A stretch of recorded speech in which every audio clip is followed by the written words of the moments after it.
2000. What we'll do is we'll take a trail and then we'll move on with a really lovely story. It's about orchids. Our London and our lives. I have done a couple of things. I met a friend outside a pub in Battersea. Is it a pleasurable experience after all that long time to have your hair cut? Oh yeah, it feels fabulous. I'm sure you look great as well. People laughing. London was very, very much open again and had come back to life. Your London and your life. Everyone's got a COVID story. It's a nightmare for someone of that age. BBC Radio London. News, information, and a place to talk. It's so rare to find a rare orchid in London. I don't believe I've ever covered a story like this before. A rare orchid thought to be extinct in the UK has been discovered on the rooftop of a bank in the city of London. 15 small-flowered tongue orchids were found, and experts believe the seeds were blown in. This is only the second time they've ever been recorded here in the UK, with a previous colony being found at Ramehead in Cornwall in 1989. Let's find out more about this lovely story from Mark Patterson, an ecologist from AP Culture, who are working with businesses and communities to benefit London's pollinators. Hello, good morning. Morning, Vanessa.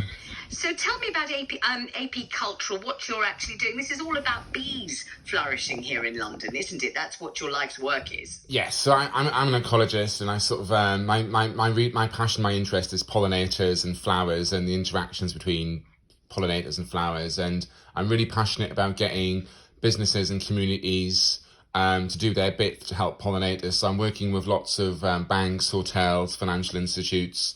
I work with schools, colleges, universities as well, all kinds of businesses, helping them to sort of manage planting on their estates to help bees and sort of monitoring what bees use their estates. I do beekeeping with some of my clients as well, including schools. So I teach beekeeping to young people with autism as a therapy. And I also do staff engagement around bees and pollinators and sort of wildflowers and things with my corporate clients with their staff. So, for example, at the bank where we found the orchids, on every week on a Friday afternoon, I take groups of staff and their clients and guests up onto the roof to visit the beehives and use the beehives as an introduction to bees more broadly, because there's 270 odd species of bee in the UK, not just the honeybee, but we use the beehives as an introduction to bees more broadly and the environmental needs of bees, and to educate them about the bees, and it all sort of fits in with the sort of social responsibility of the organisations. It's also a bit of therapy for the staff. It gets them away from their desks for a few hours, so it's kind of good for their mental health and well-being. So this is what I'm all about. It's all about working with people and community groups and businesses, spreading the love about pollinators. Tell me then about the discovery of this rare orchid. Obviously, this is an extraordinary occurrence. As we hear, it's only ever happened once, and it certainly wasn't on the roof of a bank in the city of London. So tell me how you came to find them. So I manage the bank's green roof for them. It's a 2,500 square metre green roof. And it was planted about over a decade ago as a sedum roof, which is a very, very, very thin layer of substrate. It's only about 70 millimetres deep, with then a sort of carpet of sedum plants on top. And these are really, really sort of low-growing plants that tolerate dry, arid conditions. And what we've been doing over the recent years is we've been improving the roof, making it more biodiverse, so adding soil and adding wildflowers and things to it. And every month I go there and I do a survey of all the flowers that's in bloom, and I record what insects are visiting the flowers. So I was doing one of my monthly surveys on this roof, and I noticed this little rosette of leaves about a month ago. And I saw it and I thought, what's that? That doesn't, look like anything I've seen on the roof before. And we have some other orchids on the roof called green-winged orchids, which are actually they're commoner here in the UK, but internationally they're rarer. They're actually kind of threatened. They're a sort of threatened species. So I thought it was a rosette of leaves from one of the green-winged orchids. And I thought I'll sort of watch it and come back in a few weeks' time and see if it produces a flower spike and see what it is, because it also looked similar to a sort of flower bulb coming up, and we have planted lots of bulbs on this roof to provide flowers to the bees. So I went back a few weeks later and do my June monthly survey on the roof, and spotted this flower spike, and I recognised it straight away that it was an orchid, but wasn't sure which species of orchid it was. So I went away and sort of consulted some of my reference materials and things, decided that I thought it was this, small flower tongue orchid, and realising that it was only the second time it been recorded in the UK. Wow. I got really excited. So I instantly contacted some botany colleagues of mine, and they confirmed that it was the small flower tongue orchid. And then it got really exciting because we found 15 of them. We found nine of them initially, and then a week later we had the BBC filming on the roof and we found 15. And then yesterday I was there with the Associated Press and we found another one. So we've actually got 16 now. So I just keep finding more of them. Describe them. They're little and delicate. They're not like the sort of orchids that you might see in I don't know, in an ordinary shop that used to be extraordinary and then became somewhat common. They're not like those. They're very different, much more subtle. Yeah, they're not like the big blousy orchids that you buy to put in your home or put in your conservatory. They're not big blousy orchids like that at all. They're very small. They're only about the size of a pencil, about 15 centimeters high.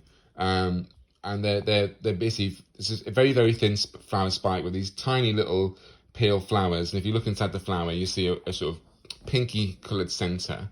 And then you have this little petal that comes out the flower that looks like a tongue looks like someone sticking their tongue out, which is why they're called a tongued orchid. But they're really dainty little things. They're tiny, really easy to overlook. And the fact that we've got 16 of them on this roof and that they're flowering and they're all at different ages. Some of them look like they're recent seedlings and some of them are much, much bigger plants and with multiple flower stems. It looks like they've been on the roof for a number of years and they've been seeding and spreading on the roof. So, it's just by chance I was looking in the right part of the roof at the right time of year when they were in bloom, and I spotted them because when they're not in bloom, they don't have a lot of leaves and they're really inconspicuous and really easy to overlook. How can we see them? Or maybe the answer is we can't. They're on a roof and on a bank. We can't see them. A, and B, how can we make sure that they are preserved and we have more of them in this country and we make use of this wonderful opportunity? Yeah.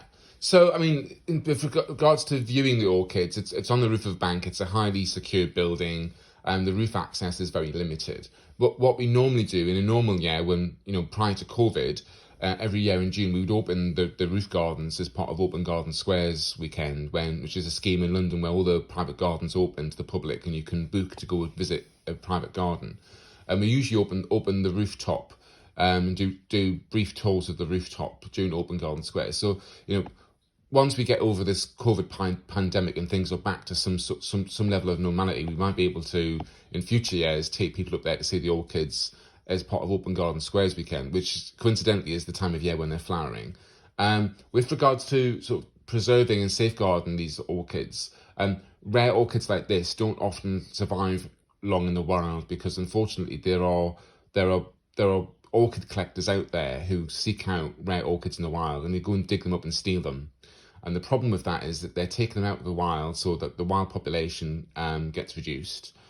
Often they're collected and they don't survive in the collector's private collection because they need to form a symbiosis relationship with a mycorrhizal fungus in the soil. And if you dig it out the ground and plant it in a plant pot and you don't take the fungus with it, the orchid doesn't survive, they die. Growing on the roof of a bank, they're very secure. They're not going to be at risk of being collected in that sort of manner, so they should be safe, and we're going to do our best to make sure that they thrive and they prosper. Mark, and we let thank you them so much spread. for joining us and telling us about them this morning. We appreciate it enormously. It's a wonderful find, and you must be really, really thrilled, and we're very pleased to... Thank you so much. That was really lovely to have you on. Listen, let's move on. And good luck with the orchids. If you're in the company Thank you. this morning of Emily Chair. Thank you, Mark. Ability. Hello.